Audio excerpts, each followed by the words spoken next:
Well, hey everybody, just wanted to stop in and tell you all hey and see how things are going for you. I'm out here on the back porch with my dad and Gus. Gus is out here too. Gus is still out there. Okay, so anyway, yeah, Dad and I came out to send out a quick video, and this last weekend was my son's high school graduation.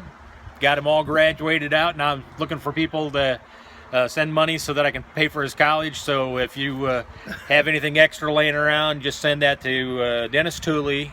Okay. Anyway, so You learned well from Michael. well, yeah, that's I'm gonna ask for. Hey, you can't if you don't ask, you don't get. That's the rule, isn't it? So anyway, no. Here's what I was thinking though. When you get to all those graduations, they all say, well, now this is the beginning of the next phase of your life. This is the beginning of your future. This is the first day of the rest of your life. And you know how they always make those comments and that.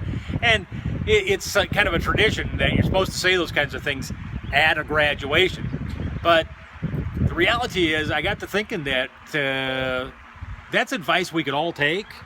It's really advice we should all kind of jump on, is that today is the first day of the rest of your life. Today is the day that you can make a choice now to say, I'm going to start living my life with something great, something unique, something fantastic.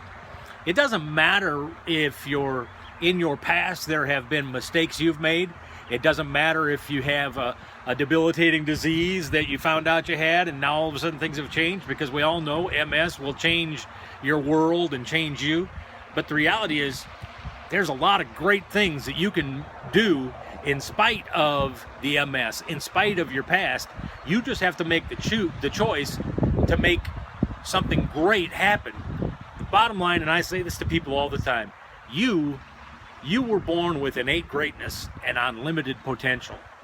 And today is the first day of you starting to unleash that fantastic inner greatness that you were created with, and the unlimited potential that you have for you just to tap in and start to let that go in your world. What do you have to say about that? I agree. MS is like other debilitating things that you can't seem to get conquered with a lot of motivation from other people because they don't know how to conquer it. It's a speed bump. And it's interesting that when these things, whether it's MS or whatever it is, for my life, it's been blindness.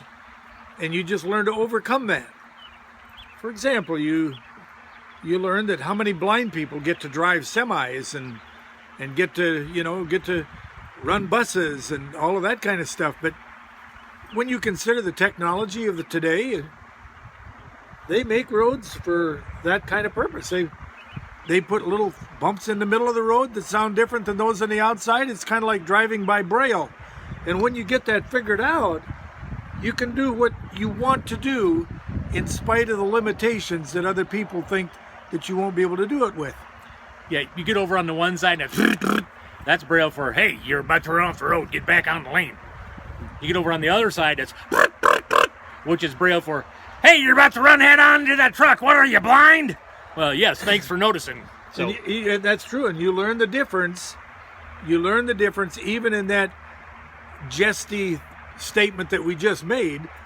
You learn that there are things along the way that you can make work that you never thought about making work before.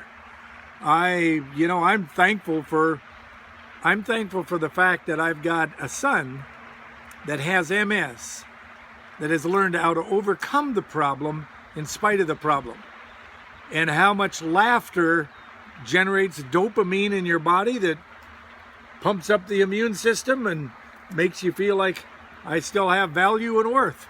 You said dopamine, right? You weren't calling me a dope, were you? No, I said dopamine, Okay. dope in me. Okay, I just wanted to make sure, clarify that. I kind of dope in you. No, that's not the word. So, anyway, so here's my challenge for you. Live today in a way that will make tomorrow real anxious and giddy with anxiousness, can't waiting to see what's going to happen for your tomorrow, and live today in a way that makes yesterday jealous that you didn't live it that full yesterday. And then Good point. just kind of go crazy with the rest of your life, because today is the first day of the rest of your life. That is true.